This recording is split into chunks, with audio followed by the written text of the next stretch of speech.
Hello আমার ছোট্ট বাচ্চারা, তোমরা সবাই কেমন আছো? আশা করি ভালো আছো। আমি প্রতিদিনের মতন আজকেও নিয়ে চলে এসেছি তোমাদের আরেকটি নবম পাঠ্যের কবিতা। দেখতে পাচ্ছি দুটি শালিক বা পাখি, তারা দুজনে বসে আছে। চলো পাঠটি তাহলে আমরা ঝটপট পড়ে নিই আর প্রত্যেকটি লাইনের মানে ভালো করে বুঝে নিই যাতে আমাদের মনে থাকে।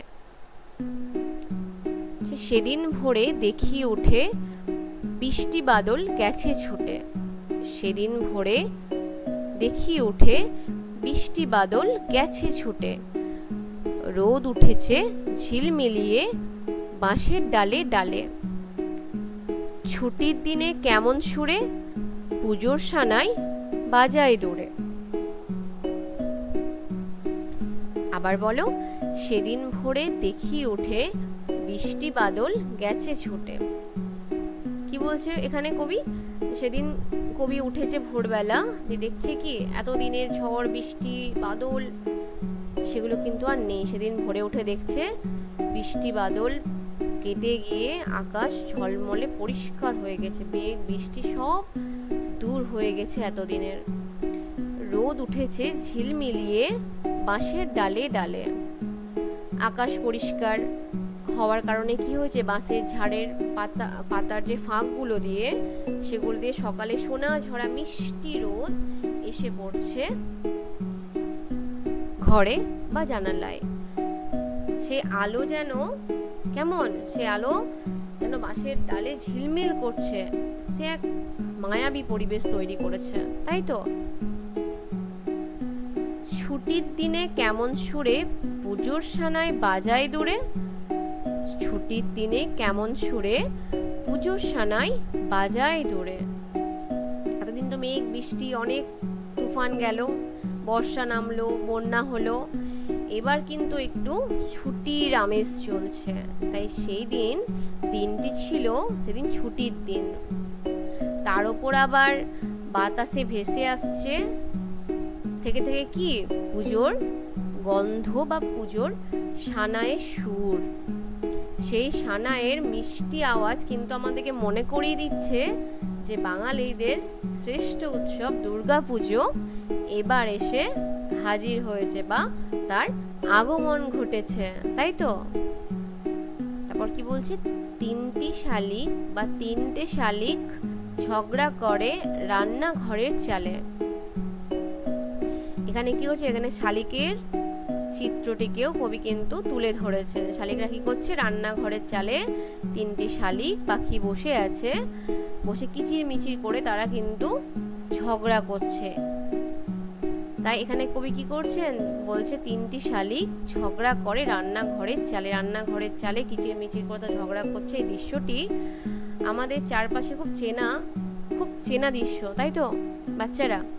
ঠিক বললাম তো? চলো, শীতের বেলায় দুই পোহরে দূরে কাদের ছাদের পরে। শীতের বেলায় দুই পোহরে দূরে কাদের ছাদের পরে। কি বলছে এখানে, যে তিনটে শালিক তো ঝগড়া করলো, এবার দূরে, এখানে কবি বলতে চেয়েছেন যে দূরে কোনো অচেনা এক ছাদের বাড়িতে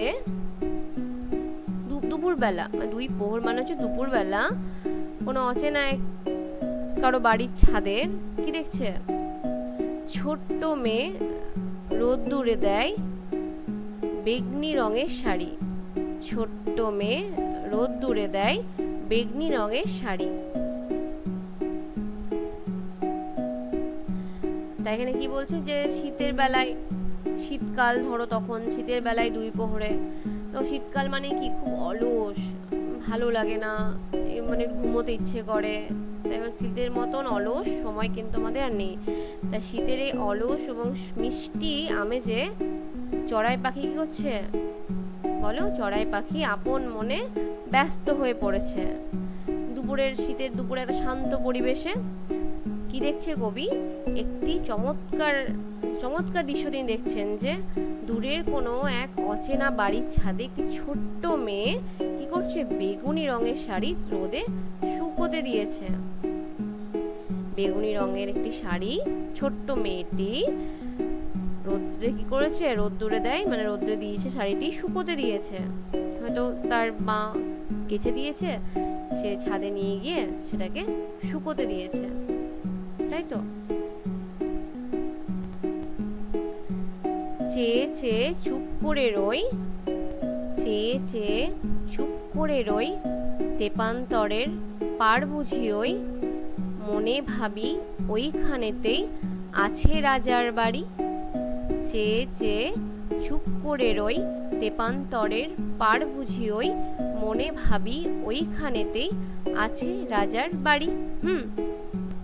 কি বলছে, শিশুটি তার বারান্দার জানালা দিয়ে দূর দিকে তাকিয়ে আকাশের দিকে পানে এক দৃষ্টে তাকিয়ে শান্ত হয়ে বসে আছে, আর সে মনে মনে ভাবছে যে ওই দিগন্তরের রূপকথার সেই সীমাহীন তেপান্তরের মাঠেই তার শেষ সীমানা, তাই তো।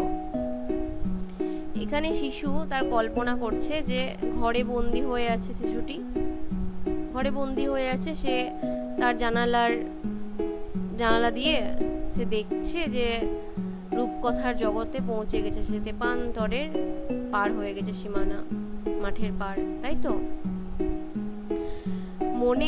মনে ভাবি ওইখানেতেই আছে রাজার বাড়ি।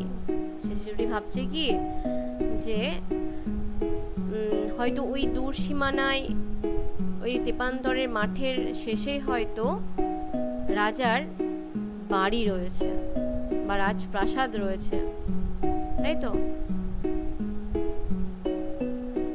থাকতো যদি মেঘে ওরা পক্ষীরাজের বাচ্চা ঘোড়া। কি বলছে, থাকতো যদি মেঘে ওরা পক্ষীরাজের বাচ্চা ঘোড়া। শিশু তখন কি আফসোস করছে, যদি তার কাছে ডানাওয়ালা রূপকথার সেই পক্ষীরাজের ঘোড়া থাকতো, তাহলে সেই ছোট বাচ্চা থাকতো, পক্ষীরাজের ঘোড়া, সে মেঘের উপরে কি করতো, ছোট্ট বাচ্চাটির কাছে যখন পক্ষীরাজের ঘোড়া থাকতো তখন কি করতো, সে বাচ্চাটি মেঘের ওপর ডানা মেলে কি করতো, সে উড়ে বেড়াতো। যদি একটা শিশুর কাছে পক্ষীরাজ ঘোড়া থাকে, সে ডানা মেলে গোটা আকাশ কিন্তু শিশুটি ঘুরে বেড়াতো। তক্ষণি যে যেতাম তারে লাগাম দিয়ে কষে। কি বলছে, তক্ষণি যে যেতাম তারে লাগাম দিয়ে কষে। যদি সেই পক্ষীরাজ ঘোড়াটি তার কাছে থাকতো, তাহলে শিশুটি একদম দেরি না করে তখনই মুখে শক্ত করে লাগাম বেঁধে সে কি করতো, সেই দূরে রাজার বাড়ির উদ্দেশ্যে রওনা দিয়ে দিত, তাই তো। সে দূরে রাজার বাড়ির উদ্দেশ্যে রওনা দিত যে না, এবার আমি পক্ষীরাজ ঘোড়ায় ছেড়ে ওই দূরে রাজপ্রাসাদে কিন্তু আমি যাব। যেতে যেতে নদীর তীরে ব্যঙ্গমা আর ব্যঙ্গমীরে পথে শুধিয়ে নিতেম আমি গাছের তলায় বসে। কি বলছে, যে যেতে যেতে নদীর তীরে ব্যঙ্গমা আর ব্যঙ্গমীরে পথে শুধিয়ে নিতেম আমি গাছের তলায় বসে। বলছে যদি পক্ষীরাজ ঘোড়াটি তার কাছে থাকতো, ঠিক আছে, তখন সেটা উড়ে উড়ে যেত সে রাজপ্রাসাদে। এবার সেই যাত্রা পথে যদি এক অজানা নদীর তীরে এসে সে বসতো বা দেখতো বসে আছে দুই পাখি, ব্যঙ্গমা আর ব্যঙ্গমী কে দেখতে পেত। যখন সে যেত নদীর তীরে, সে কে বসে আছে, ব্যঙ্গমা আর ব্যঙ্গমী দুটি পাখি বসে আছে। তখন সে কি করতো, যদি পথ ভুল করতো তাহলে তাকে শুধিয়ে নিত, তাই তো করতো, যে রাজপুত্র সঠিক পথ বা বুদ্ধির সাহায্যে সে ব্যঙ্গমাকে জিজ্ঞেস করে সে কিন্তু সে রাজপ্রাসাদের কাছে পৌঁছিয়ে যেত। কাকে শুধোতো পথে, ব্যঙ্গমার ব্যঙ্গমীকে শুধোতো। কি শুধোতো, যে নদীর ধারে একটি গাছের ছায়া শান্ত পরিবেশে একটি শিশুটি সে ব্যঙ্গমা আর ব্যঙ্গমী পাখিদের কাছে কি বলতো, যে রাজার বাড়ি যাওয়ার সঠিক রাস্তা কোনটি, সে পথটি তো জেনে নিত ব্যঙ্গমীর কাছে, তাই তো। তাহলে আমরা পুরো কবিতাটি ভালো করে আমরা কিন্তু বুঝতে পারলাম, তাই তো। আমরা পুরো কবিতাটি ভালো করে বুঝতে পারলাম। আমি তোমাদেরকে আশা করছি ভালো করে বোঝাতেও পেরেছি। তাই আমার ভিডিওটি তোমাদের যদি ভালো লেগে থাকে তাহলে একটি লাইক করো, আর চ্যানেলটিকে সাবস্ক্রাইব করতে একদম ভুলো না, কারণ তোমাদের ওই একটা সাবস্ক্রাইব আর লাইকেই তোমাদের কাছে আসতে আরও সাহায্য করবে। তাই প্লিজ আমার চ্যানেলটিকে সাবস্ক্রাইব করে দিও, আর ভিডিওটি ভালো লাগলে লাইক করে দিও। আর এই সমস্ত পাঠ্যের প্রশ্ন উত্তর আমি আমার নিচে ডেসক্রিপশন বক্সে দিয়ে দেব, তোমরা গিয়ে দেখে নিও। টাটা, আজকে আসি, আবার দেখা হচ্ছে কাল নেক্সট ভিডিওতে। টাটা।